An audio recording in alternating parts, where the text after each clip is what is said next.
Welcome to the Atheist Podcast. I'm Erin. And I'm Kelley. Atheist is where we will explore American cultural trends through the lenses of a devout theist and a devout atheist. We will discuss the messiness of being human, the latest in social science, psychology, and American culture, and what any of it has to do with Homo sapiens' longtime preoccupation with religion.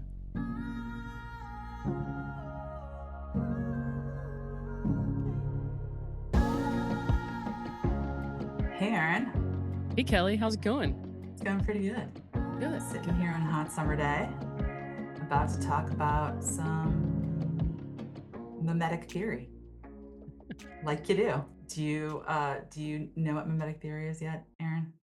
So I started reading about it in preparation for our interview with Jonathan Foster, and it's fascinating. I think there's a lot that we can talk about that I think our listeners are going to find very interesting. I do too. So we're excited to have Jonathan Foster here today. Jonathan is an author. He has the big DR in front of his name. He has a doctorate in open relational theology and mimetic theory, where that was his focus of study. He has also written, most recently, a book called Indigo, The Color of Grief, which is also a beautiful book. We are going to talk to him today about his book, Theology of Consent, Mimetic Theory in an Open and Relational Universe. So if you're listening to this today and you did not listen to our interview with Thomas Ord from the last podcast, you might want to go back and listen to that a little bit, because that'll explain a little bit more about open relational theology, which is you'll be able to listen to this too, but it might give you a little bit more of an understanding of where Jonathan's coming from these kind of two ideas. Jonathan also helps authors.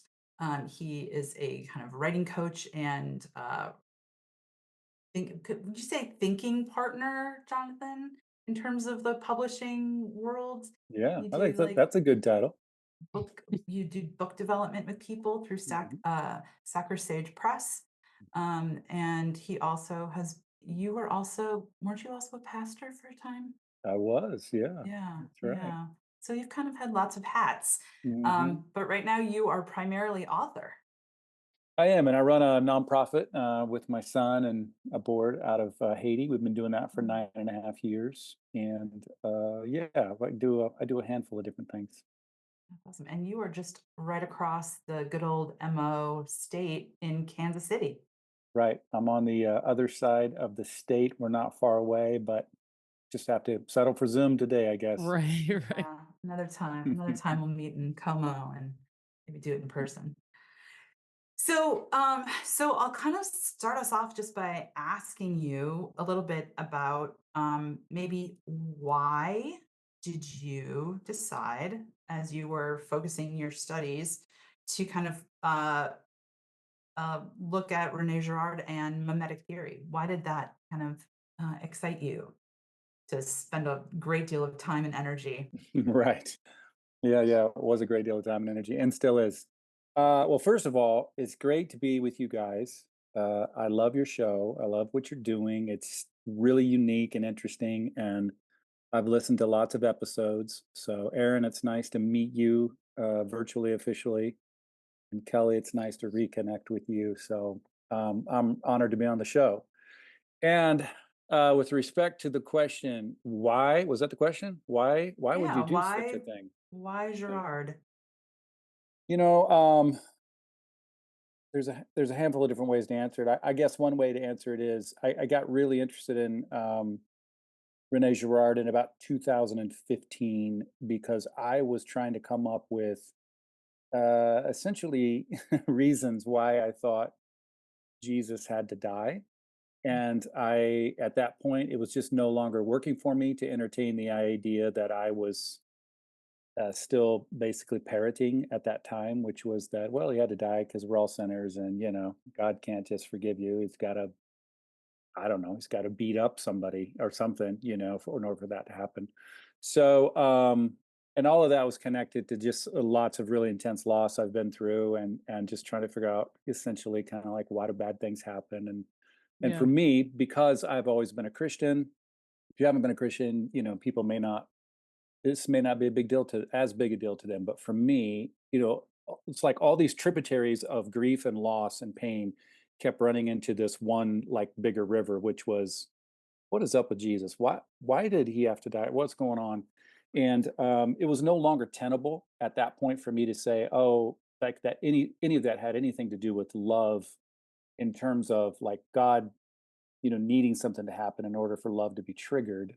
I do think it has to do with love, but it's a whole different approach.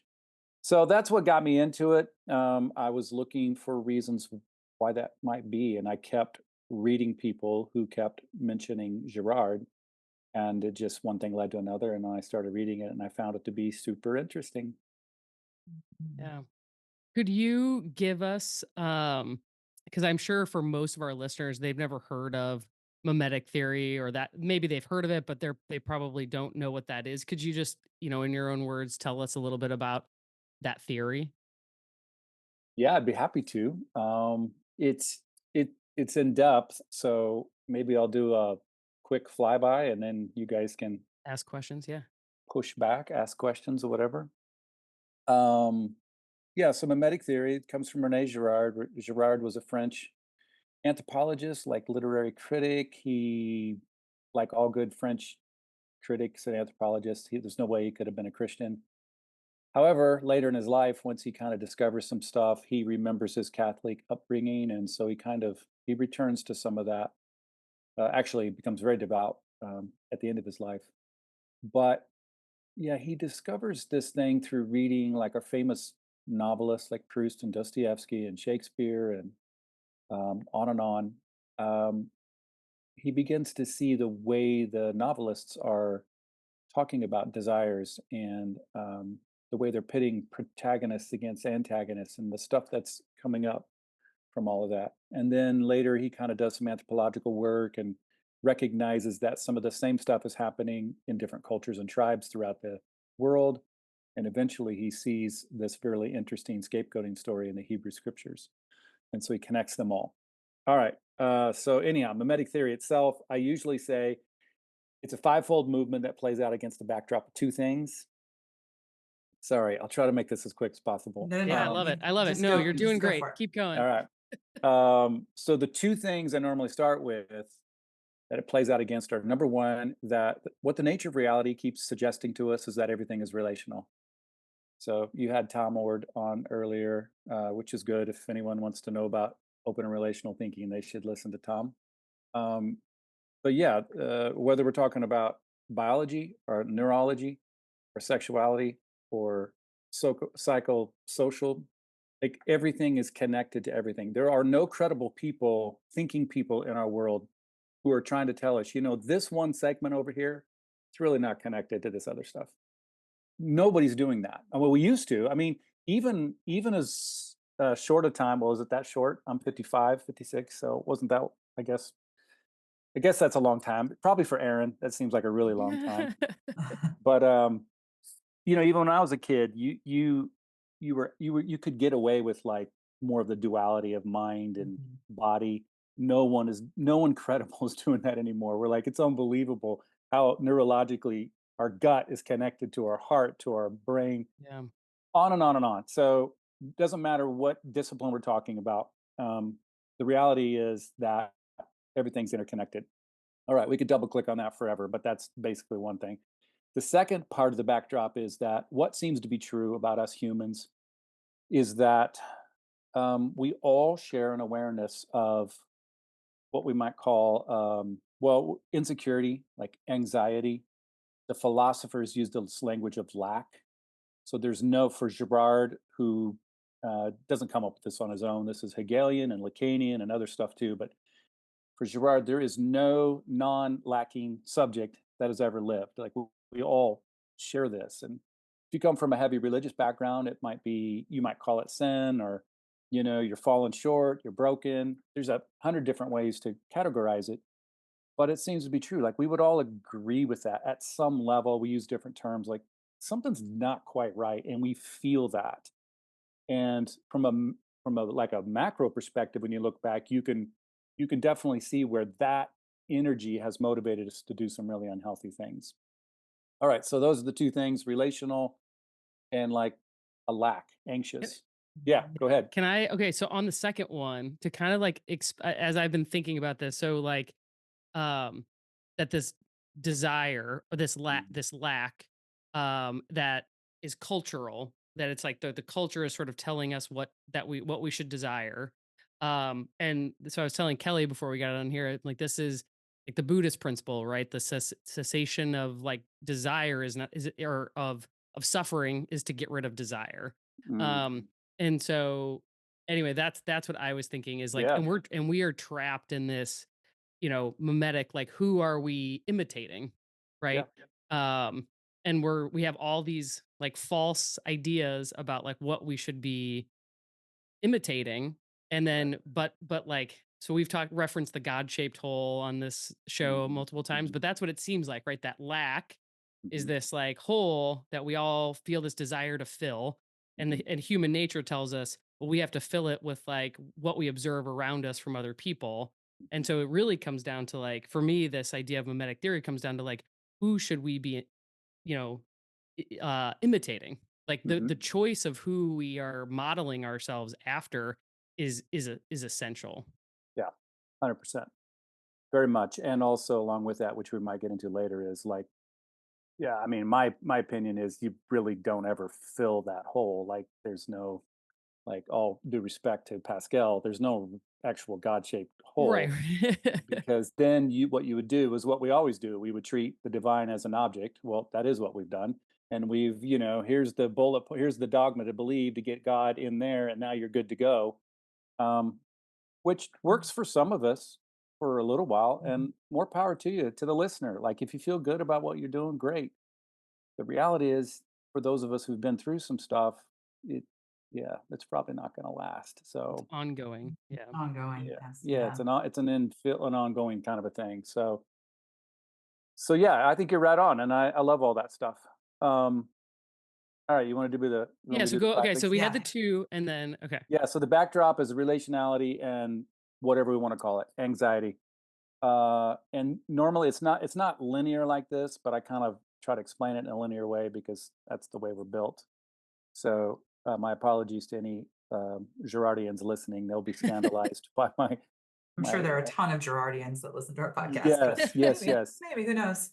There will be Everyone now. is scandalized right now. So it's going to be desire, imitation, conflict, scapegoating, and then religion. So Girard will say, like, none of us, you've already kind of said it, Aaron, a little bit, but none of us really know what we want. So we begin to desire the desires of other people. We live in this relational cosmos. And like none of us live in a vacuum. You don't know what you want. You kind of grow up with this stuff, and even after you grow up, you're still being formed by things that are around you. So you see what someone else has, and then you want what they have. Currently, I want a cool podcast name like you guys. Didn't even know I didn't even thought of such a cool name until I saw you guys, and I was like, dang it, why didn't I think of that? It's stuff like that.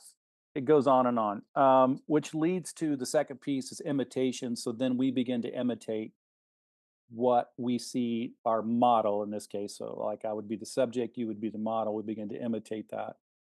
Um, the people who leverage this the best are our marketing people. They will Yeah. not tell you what kind of beer you want to drink. They'll tell you what kind of beer your model is drinking. And your model is always just a little bit better looking, just a little bit more put together, got a little bit more money.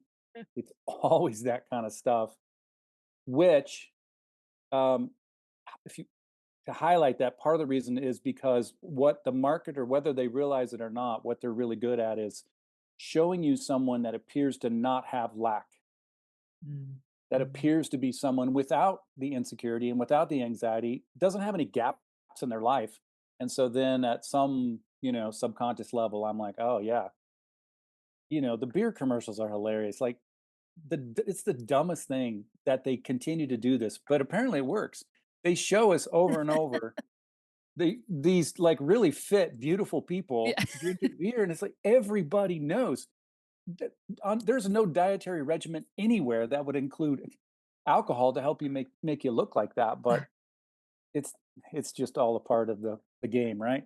Yeah. So, anyhow, so desire leads to imitation, and then I begin to imitate my model. The crazy thing is my model really is not a person without lack. They are also a subject Mhm. themselves who are going home or going wherever, and also finding other people to model and trying to figure out what they want by seeing what other people want. And so the desire leads to imitation. For Girard, this imitation always leads to some kind of conflict because, as we know, there's no amount of getting what the other person has that can ever make you whole or feel better, no matter what it is. Um, and so it always what this does is it always drives the first of all drives the value of that thing up. And this Yeah. is where sometimes guardians will talk about triangular desire because we're still talking about the subject, the model, and the thing. Drives the value of that thing up, but it also drives our own um, anxiety up as well because Yeah.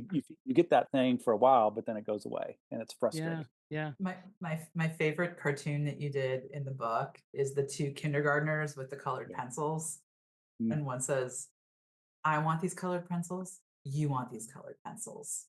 So you should just give me these colored pencils. Otherwise, we're just driving the value of these colored pencils up yeah. exponentially or Yeah. something." Yeah. Yep. I was just going to say very smart children in that sketch. Yeah. Yeah. But I mean, to go back to your marketing example, it's like it's an economic principle and of scarcity, right? Like, Absolutely. Yes. and then like in the same way that if it's a Louis Vuitton bag or like acceptance to Stanford, we drive up the cost of these things by making them scarce. Mhm. Um, 100%. and then therefore the infighting ensues because there's only so many seats at the table, right? And the Right. more we have like this economic imbalance where there's a lot of haves and have nots, like that becomes really ripe ground for conflict. Absolutely. The whole scarcity abundance topic is super adjacent to all of this and actually weaves in and through all of this because, yes, if we could be more abundant mindset, we'll not put ourselves in such vulnerable positions. If we can create, a culture that has more equity, and you guys probably know this, but equity is not the same thing as equal. So not that being equal is necessarily wrong, but I think equitable is a deeper concept, more complicated, little bit trickier. But if we can build cultures that are more equitable, we will automatically help the next generation not be in such a bind. Um, it's interesting. This is a whole side discussion. There's lots of side discussions with this whole thing, but it's interesting how the evolutionary biologists, this is one of the things I discovered over the last few years. Actually, it was through the dissertation. Evolutionary biologists will basically, not, I shouldn't say they all, but the basic idea is that they're telling us that if it was all competition and scarcity based, we probably wouldn't have made it this far. Um, we would have probably killed each other. But Yeah. that really cooperation is older than competition. Yep. Mm, That's pretty cool. And that's that is synonymous cool. language of like abundance is older potentially than scarcity. Mm. So anyhow, there's a lot with all that. So where were we? Yeah. Desire, imitation, yeah, leading to conflict.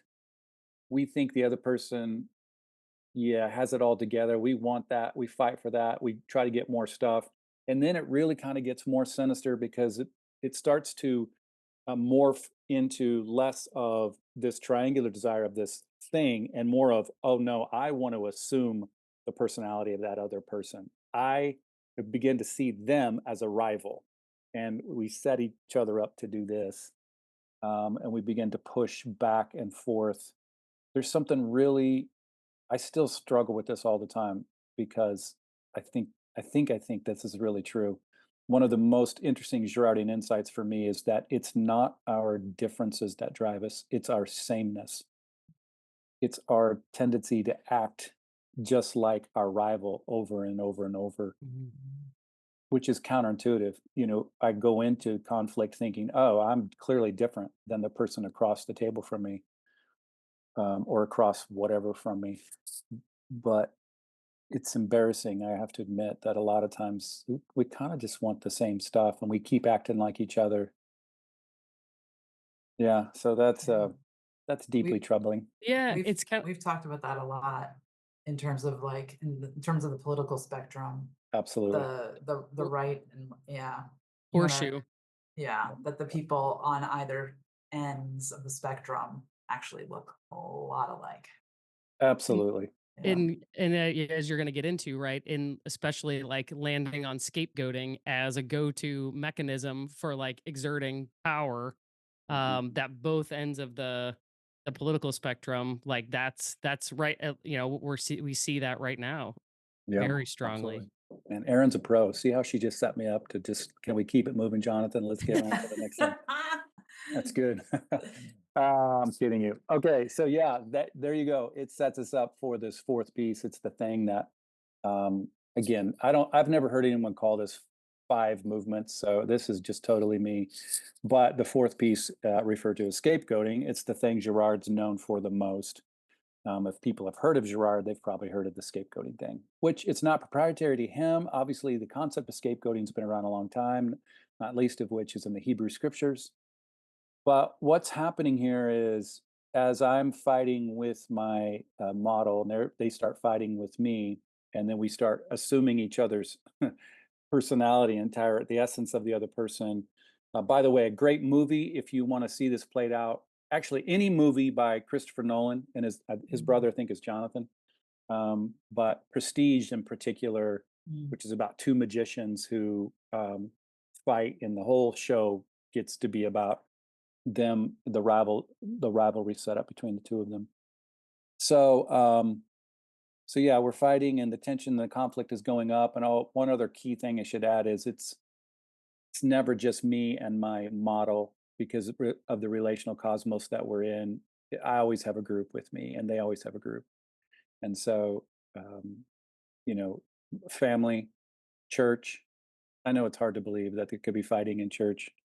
Um, Politics, geopolitical, ethnicities. It just doesn't matter. We're constantly bringing communities like kind of fighting, and then you think about how many different communities we all occupy, and then we're all in those different things, and it's just like this constant tension and conflict. And so what Girard's uncovered or discovered, I'm not really sure the best way to say it, is that at the edge of the precipice, like right before we descend into chaos, although sometimes we do descend into chaos, but more often than not, humans have devised this ingenious way to deal with all of this conflict and tension. And I'm blaming you, and you're blaming me, and we're fighting, and the whole group is fighting, and then somehow, somewhere, it's slightly mysterious. Um, Someone decides to blame someone else, and then we all agree together to turn and point our finger at the other person. And then it's, for me, it's more than just blaming. A lot of times I'll say it's a psychosocial offloading of all of Mhm. my dysfunctional garbage onto the back of someone else, that the other person that I've been fighting with kind of agrees to, and then we project onto them. And then once we see our problems in someone else, well, that really gets us going, because nothing quite frustrates me like when I'm honest about it. Nothing frustrates me like when I see my issues like being embodied and displayed someone else. It gives me a really good excuse to um, punish them. And so the group in unity turns and casts out the one, excommunicate, kick him out, lynch him on a tree, throw him in a volcano, push him in a gas oven, hang him on a cross. Don't sit with him Make on a make lunchroom him table. make him resign from the the running for president. Yeah. Exactly. On and on and on. Yeah. Um, Kick him out of the denomination. Um, so it just never stops. And it's all a movement of trying to deal with our own insecurities and our own lack, and they just build and build. So that's So scapegoating. Can I ask you one more Yeah. question about scapegoating? So does that does the scapegoat necessarily come from one of the two kind of warring groups, or can it be an actual outsider third So party? so the scapegoat can be anyone, Mhm. um, but it works best when they are kind of similar, but just enough different that they really warrant the attention that someone gives to them. Which is why, likely, that over the years, it's been people who don't quite fit into the normative groups. Left-handed people. There's Yeah. a time in the history of our development where left-handed or twins, because that was weird. Um, all different weird things. I mean, obviously, LGBTQ is just like super obvious. Um, different color skin, socioeconomic standing. So if they're a little bit alike, but just a little bit different, they work best as being the scapegoat. Yeah. Immigrants. Yeah. Yeah. There's so many problems with this, obviously, but one of the reasons I think that it continues to exist and continues to be employed by all of us is that it's effective. Like Mhm. it works. There's something about it that allows the group to unify. First of all, humans unifying. I'm not sure there's anything more powerful in the world than when groups of people get together and they decide that they're together. And it somehow it alleviates. It's cathartic is probably the word, especially when you go back and look through some of these anthropological studies that Girard highlights. Then you get a chance to read there, or you just look at history. You look at like I've researched a little bit through some of the South American Southeast and the lynchings and the kinds of language that the newspaper journalists would talk about after a lynching. And I'm conflating a bunch of stories right now, so but I can get people the data on that if they want to track me down. But basically, the idea of like, oh, there was this, it's a mob mentality, but once the violence happened, the person's killed. Like, it's just this catharsis, and it's dissipated. So the problem is that it kind of works, and I say kind of because, as we all know, it's only a matter of time before the tension builds back up, and then we do it all again. And that's the fifth piece, and we can talk about that if you want. But for Girard, that's where religion comes out of. Religion then is created because we keep routinizing those first four things I said, and then we sacralize the process. And there's this weird thing that happens. I think in the book I call it victim deification, where we begin to see the scapegoated person, like whereas originally they were an outcast, posthumously or after the fact, they become we tell the story like, oh, we actually needed them, so they might have been divine because they were the ones who brought peace. And so you got these different culture groups who now are on purpose creating. I mean, an easy example would be like the Virgin. Throw the Virgin into the volcano. They're creating these scenarios where they have to find someone because there's a divine, and God gets mixed up in all of it. And so for Girard, it's super troubling because often, we'll all hear, and maybe there's some truth to this. There is truth to this that religion inspires violence, but for Girard, that doesn't go far enough. It's actually worse than that. It's actually that violence is what has inspired religion. So the Yeah. religion you and all of us have inherited, um, whatever that is, whether you call yourself a whatever, we all live downstream from this polluted river now. The religion that we've inherited, I think Girard is probably correct, has been based on sacrificial violence, and I think most of it is an absolute joke. My hope is that I think the brown skinned man who was executed in a state and religious sponsored act of violence 2,000 years ago actually subverts a bunch of that bullshit and gives us some hope, but it looks a lot different than most Americanized religion looks. Yeah. So then I guess then the question is like Is there anything that frees us from that cycle, or are we stuck in it eternally? Right? Like so Sucks to be you. Yeah. yeah. Mhm. Well, I do think so. It's a great question, and it's a question that everyone has to ask once they begin to wrestle with this. It's so funny for Girard. Funny is not the right word. It's actually, to me, it's borderline unbelievable for all of his intellect and his capacity, how little time he spent in helping people um, come up with. So where my work kind of starts to go, and where I think anyone who's really serious with this wants to eventually go, is in a way where the mimetic contagion doesn't have to go negative, but it can go positive. Because to answer your question, in part, this is the way we are, like, kind of, I don't know if wired is the right word, Yeah, I but think so. Yeah. like even neurologically, like there are things that called mirror neurons. Yep. We're literally developing the ways that we've developed because of this deep entanglement that we have. So we're not going to get rid of that. And there's a lot of good in it.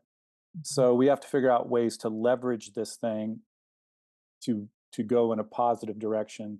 So yes, I'm constantly working on a list, or looking around for my phone. I probably have a bullet point thing in my notes of like 47 ways to um, decode the negative mimesis, or To something challenge cool it. sounding like that. Uh-huh. So Uh-huh. yeah, Uh-huh. so there are ways, and we Yeah. could talk about that. Yeah.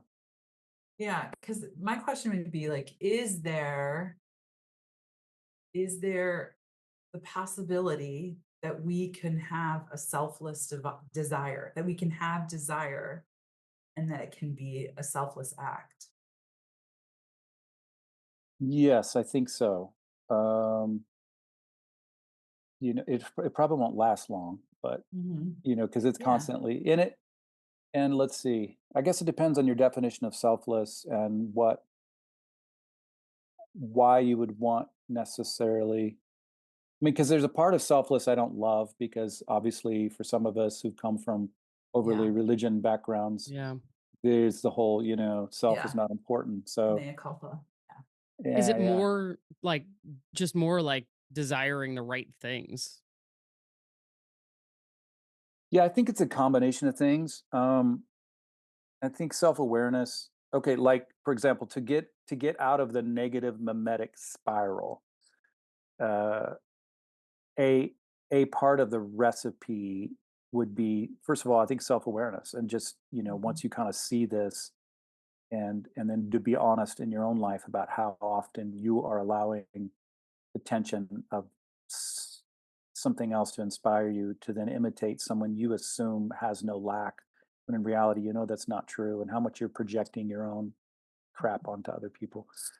Like, all of that's super important. It's not the final answer for sure, because there's a lot of, I mean, there's not enough, but there's a lot of self-aware people, and it Mhm. hasn't slowed that down. But I think really paying attention to, if it's true that we all imitate the desires of others, it's super important to have healthy people in our lives Yeah. that we're imitating. Mhm. And so some of the work I've done since the dissertation is to, when I say the work, that sounds like I'm cooler than I am. What that really means is I've laid in my bed and stared at the ceiling fan for 3 hours at a time, trying to figure out how to Well, how to make this better, right? um, Yeah, what I started. Oh, some of the work I do is, I find myself constantly in these conversations now around health, and mhm. I guess this speaks back into the book itself, because I define health basically as consent. When people are empowered to make up their own minds about what they think, and how much I think, if God is love. Well, first of all, if God's not love, I don't even care to have the conversation. So what I think is that God is love, and that love doesn't control, and so love is really interested, just like you guys and your kids or your partner, you're interested in what they're doing. You don't want to control them. The moment you control them, could you really call that love? No. So there's a consensual thing going on. And what I suspect is that that's true biologically and neurologically and cosmologically. Like, there's this consensual stuff happening all throughout the universe. So anyhow, to back up just a second, yeah, I think it's super important to find healthy people. And my defined health is people who actually enter into a consensual relationship with you and want what's best. They really want you to be a free person. Yeah. I mean, it seems to me that we have examples all over the place of people who have been harmed Mhm. in, you know, deep, deep ways, and or groups of people who have harmed each other in deep, deep ways, and we've witnessed reconciliation. Mm. And the fact that that is possible, I think, means that we're not Yeah, stuck, yeah, right? yeah. One of my very favorite couple of pages in the book to write is about 4/5 of the way through, where I'm basically riffing on that same idea. Like, Mhm. This is bad. This is really bad. However, it's a lot of great examples. Like, I mean, South Africa's Truth and Reconciliation Yeah, Project, that's right. landmark. Um, I came across a group of Muslims doing work that I had no idea about. Like that's unbelievable. Martin Luther King Jr. is unbelievable. And I list like 20 things in a row. And Yeah, then my very last line there is oh, and that one time I saw that one guy walk across the auditorium and forgive that other person. Yeah. yeah. So it's possible. It's just not. It's just we're pretty steeped in this It's stuff. not It's yeah, yeah. it's not the default, right? Right. So, Right. yeah, I No, it's mean, not the default. as I was thinking about, like, as you were talking, so many things, but I guess, like, one of the things I'm thinking about is, when we're thinking about who do we imitate, right? And I think we have a culture now that spends a lot of time online and are looking at images of people to imitate that are Yep. only projecting, Yep. like, very either curated or things that are really designed to provoke certain emotion, but, like, not complexity, which I Right. think is, like, that when we try to focus on imitating people who offer us, like, complexity in their personhood, it gives us a different kind of, like, way to both see ourselves, but, like, to relate to others. And I mean, I loved what you were saying about just, like, that this healthy connection is about being in relationship with others in order to want them to be free.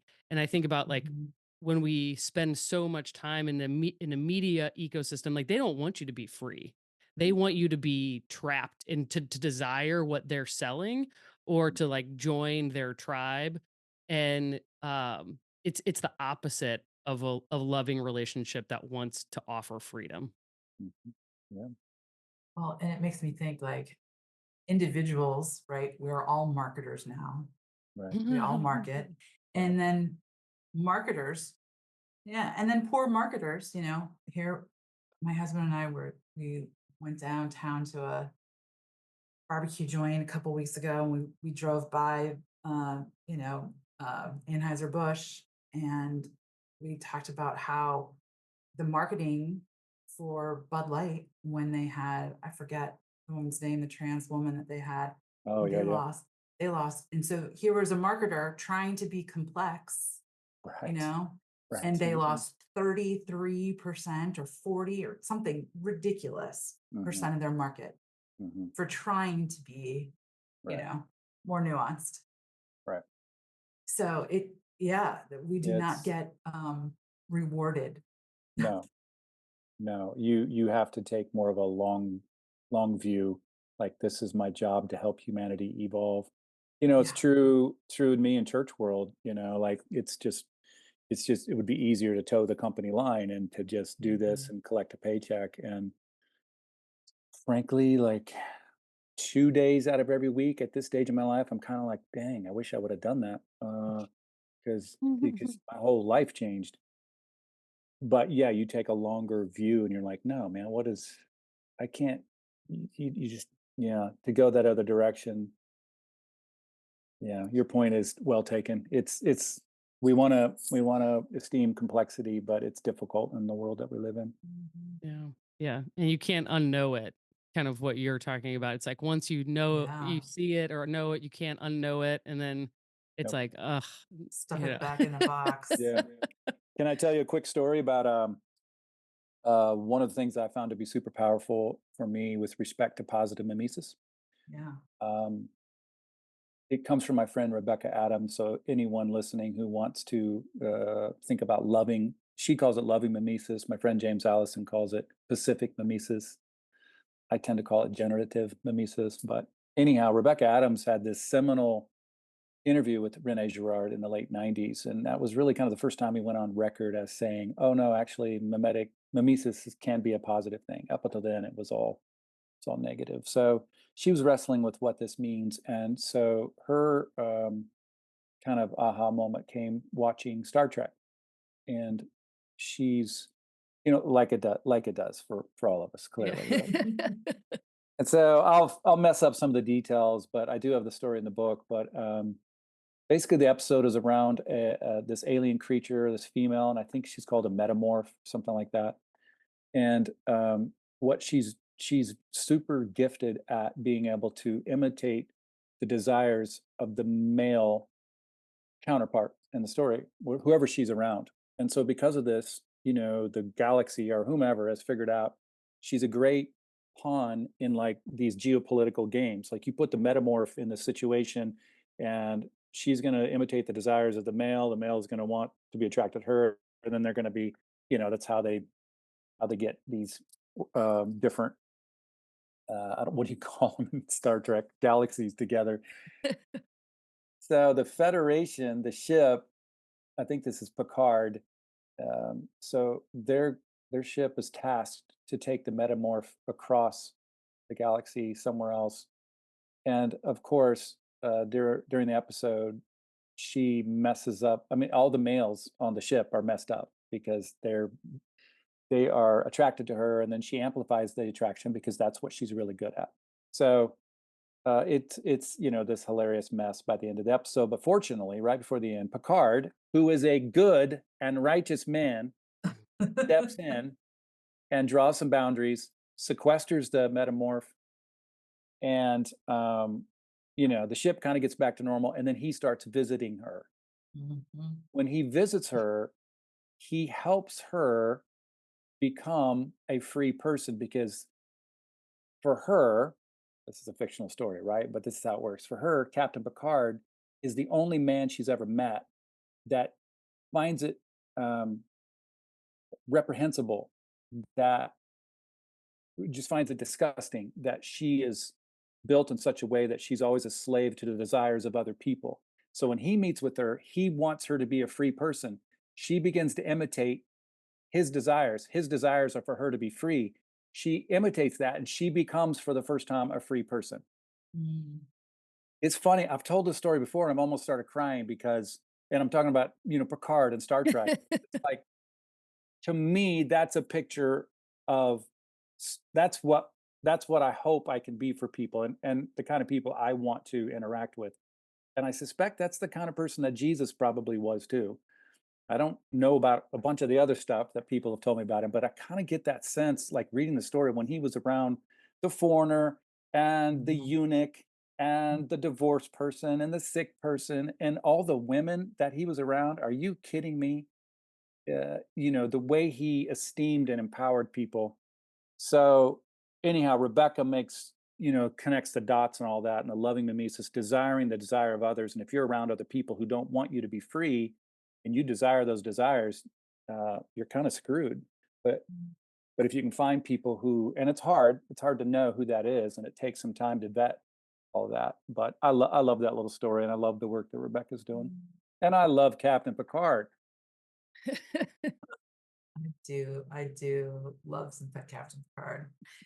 I love that story, and I'm not going to give away this story, but in the episode that is going to come after this episode, um, there's a story about a theologian who is so esteemed, not esteemed. Esteemed isn't the right word, but has his capacity for love overflows in such a way that people who are on the front lines of like civil rights go out of their way just to like sit in a room with him to regenerate before they go out. And That's to me, cool. that's what you're talking about, Yeah, right? that's pretty That cool. that's that kind of that positive mimesis that Mhm. and yeah.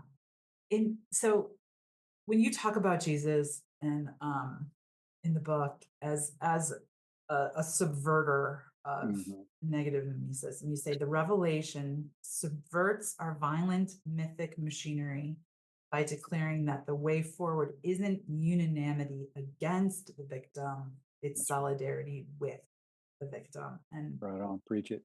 I love that so much. And and this is where you are just blowing my mind. Um, and I've made my now actually can you just explain for a bit, because I'm not sure how many of our listeners kind of even understand what substitutionary atonement theory is. Just yeah, Sure. as a term. I'm gonna go Yeah. with very few to none have Okay. know what that is. Okay. Well, they may know they may recognize kind of like the practice, but they may not have known it was called substitutionary atonement theory. Hey, but I'm happy to. But you were about to say something. You said I made my, and then you stopped. So Well, I was gonna say, I mean, I've made my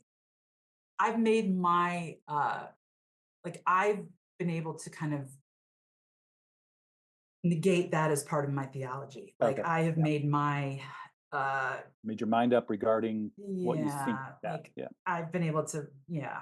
I mean, I was telling these guys prior, like it's so steeped in though. Like, I don't know if you remember in Sunday school making either like the bookmarks or the little bracelets sure. where you have the different color beads. Hmm. And first you have the black bead, which represents our sin, right? Our Yeah, sinful nature, which right. already is problematic. Then we have the red bead for the blood of Jesus that washed away our sins. Then we have the white bead, which again, problematic for our purity, our, Hmm. Hmm. and then the green for our growth, during our quiet times, and then the yellow for, our salvation and the promise of heaven. And, you wore this bracelet or you put this bookmark in your Bible. And so, I mean, that's substitutionary atonement theory. Yeah, yeah, and that is a way to talk about it. Yeah. Yeah, thanks for asking, because it does connect back into your original question. It was why'd you get into mimetic theory, and it was why do I think Jesus had to die? Really was Hmm. what was going on, and what Girard helped me see is, well, I'll just say it this way because no one knows anything for sure, but I think it's a reasonably intelligent thing to say that Jesus had to die because we killed him. That's what we do. That's it. And Mhm. so I try to start any atonement theory and I try to end any atonement theory discussion with the possibility that like that's it. Like Mhm. love embodied just got killed by the powers. Again, murdered on the back streets of Jerusalem. Um, sit with that for a couple of Mhm. decades, try to come up with something intelligent to say about that. So why do you have to die? Because we killed him. Well, why did we kill him? Because we've ordered our society upon a scapegoating mechanism. And Jesus voluntarily, he didn't do it. I don't think he did it because God needed him to. I don't think he did it because he Mhm. was a pre-programmed robotic Messiah. I think Jesus voluntarily stepped into and that to the quote you said earlier, became a scapegoat to end all the scapegoating. We took that, all of us, probably people look more like me than you gals, but we took all of that and we flipped it back on his head and we said, you know what? Actually, God did need him to die and did need him to be brutally tortured and murdered, um, and so we've got several centuries of atonement theories of why that kind of happened. I mean, we didn't say that at first. There was actually some really healthy stuff that happened at first, but to fast forward to your question, penal substitutionary atonement really emerges out of the Reformation, Martin Luther, John Calvin, And it's kind of a mashup of other atonement theories like satisfaction and ransom theories. A problem with all of this is, like I try to say, is I'll be honest, there's a way to read the Bible that would lead you to think that this is the way that it is. I just don't think it's a healthy way to read the Bible. And again, because my health now, is defined by consent, and I just don't think any of it makes any sense. So, penal substitutionary atonement says that God couldn't just forgive, like God had to, like somebody had to pay, like, which is a problem in and of itself. Like Mhm. of Mhm. course, God can forgive. Like I have 3 kids, and when one of my kids messed up, I never once crossed my mind that I'd have to beat the hell out of the other two or someone in order to offer forgiveness. So, so forgiveness can just happen. Now, it's fascinating because there is an element of truth to, like, oh well, something, maybe there's an element of truth to, like, something has to pay, because a lot of times what I've discovered is that as I forgive, like, then I am now opening myself up to have to absorb, like, all the agitation, the frustration. So in a sense, the one forgiving is kind of paying, although I don't like the word pay because it's an economic thing and I'm trying to Yeah. get away from economic transactional stuff. So penal substitutionary atonement says that God had to do that. Like, people will have probably heard, like, Jesus was the judge, or excuse me, the lawyer, and argued us in front of God, who was the judge, because God was so full of anger and was about to bring the gavel down at the last minute. Jesus substitutes himself for us. So that's kind of a legal. A lot of times there's economic models like, oh, we had, our debt was so great and Jesus paid the debt for us, but that is weird because it becomes transactional. So I'm probably rambling because there's a No, bunch of different ways no, to that's go. no, that's super helpful. Does that make sense to you, Aaron? Yeah, I mean, I Yeah. kind of get this idea. I mean, from what it sounds like, it essentially um that if I'm trying to recap, what I heard was Mhm. that Jesus died to kind of break us out of this cycle in a way, and then we like put ourselves right back in it. And sort of that like punishment is part has to be part of the process. But Sure. it doesn't that's not so. Is that I Right. don't know Like if if you go that's back to like the very first thing I said sets up the Mimetic Theory, which is this relationality. So what I'm committed to, and I think what most healthy people are committed to, what a lot of people, whether they admit it or not, is actually there is no separation anywhere. Like it's all connected. And so I think the common denominator of all religious dysfunction is to try to start with some kind of separation. Penal mm, substitutionary atonement, Americanized Christianity does that. It says, no, we start separate from God, and that Right. Jesus becomes the The thing that crosses bridge. the chasm, and Hmm. now God can get to us. It's absurd because, first of all, their own Bible says, "Where could I go to flee the presence of God?" Over and over and over, it says those kind. It esteems the idea of omnipresence. Yeah. So yeah, something, Aaron, you just said made me think. Oh yeah, that's also a really important place to start in reminding people that you don't have to start from a separation. And in fact, it Yeah. doesn't even make sense. Where would you, if there is a God, where would you go to get away from God? Right. There's And always that was the piece of what you wrote that added to my mm, understanding of nice. breaking that up, was that it's it's not that Jesus wasn't it's not that it's that it's that God never needed this. That's right. Never needed it. That we were that we were never in separation, which I get that. But I think I was still kind of in my mind like, "Oh, yes. Well, yes, sacrifice was, a thing, and Yeah, then it wasn't." And it's like, "No, the whole mechanism is a lie." right. And, It um it operates by the myth of redemptive sacrifice, mhm, which is a mhm, phrase I basically co-opted from Walter Wink. It esteems sacrifice to the degree that love would have to have sacrifice in order to be love, which I no longer believe. Either it does beg the question, like, what role sacrifice plays, because as we mhm, all know, there is a good kind of sacrifice. You know, there's like Mhm. an altruistic way to live that's really, really beautiful. I just I just say we cross the line when it doesn't have anything to do with consent. When we impose Mhm. that sacrifice upon people, whatever it is, you got to give this amount of money, you got to believe this kind of stuff, you got to, go on this pilgrimage, do this thing, pray this prayer. Mhm. No, you're already connected to God. I mean, those Mhm. those all those things might be healthy in the right concept, but yeah, the sacrifice piece is gross when you start to misuse it. Yeah, pick it apart. So my question for Erin would be from an anthropological perspective, right? And this idea of baked in kind of right scapegoating and all that, like what is it? Like what is it that makes us resistant to even the understanding that love is, or that relationship in love kind of is more powerful than sacrifice and scapegoating. Do you know what I mean? Like from an evolutionary standpoint. Hmm. Yeah. I guess I mean I think it's well, Jonathan said something earlier which I think is important, which is that um kind of like working in cooperation came first and then Yeah, conflict, right. right? So I think it's both, right?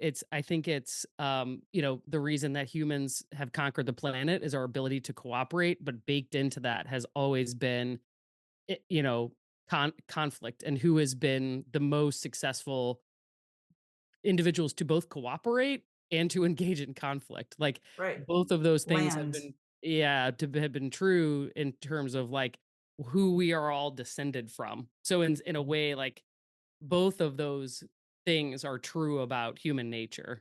Right, Mhm, right. mhm. Yeah. So where do we go from here, right? Oh Gotta man.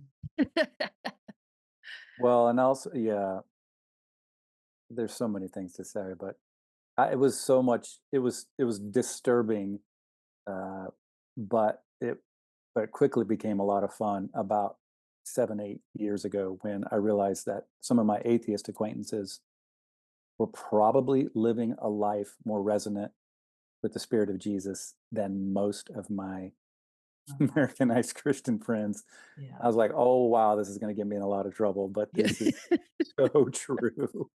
Yeah. I know. Mm, That's what I'm yeah, like, there's a lot of Jesus people walking around that don't know that they're Jesus people. yeah, yeah, and yeah, yeah, Yeah, I mean, like in the world, I mean, from my perspective, right, is that Jesus person that was a good model, right? Like if we're talking about like who should we be, yeah, imitating, like right. he's a He could great he should be example. on he could be on the list. Yeah, you Right, could do right. far worse than that. Yeah, Right, right, right. Uh, right. Well, this has been awesome. And I have so many more things I want to ask you about, Jonathan, but maybe we can convince you to come back on the show and uh, Probably do that. talk more. Because Yep. yeah, there's so many things that have gotten my brain sparked in ways that I think we can have really some more rich conversations. I do too. Well, I'm not surprised because I've listened to your show, like I said, and I think we're all on kind of similar resonating paths. So Mhm. let's do it again. Let's talk some more, and because I don't think we got humanity quite figured out on this episode, but but I, we're on our I, way. I think we're well on our way, We're and well on our we can way. probably knock that out in another conversation or two. Thank you so much for your time Thank you. and sharing your work with us. Yeah. Thanks so much, Jonathan. It was awesome. It was awesome to meet you. Thank you.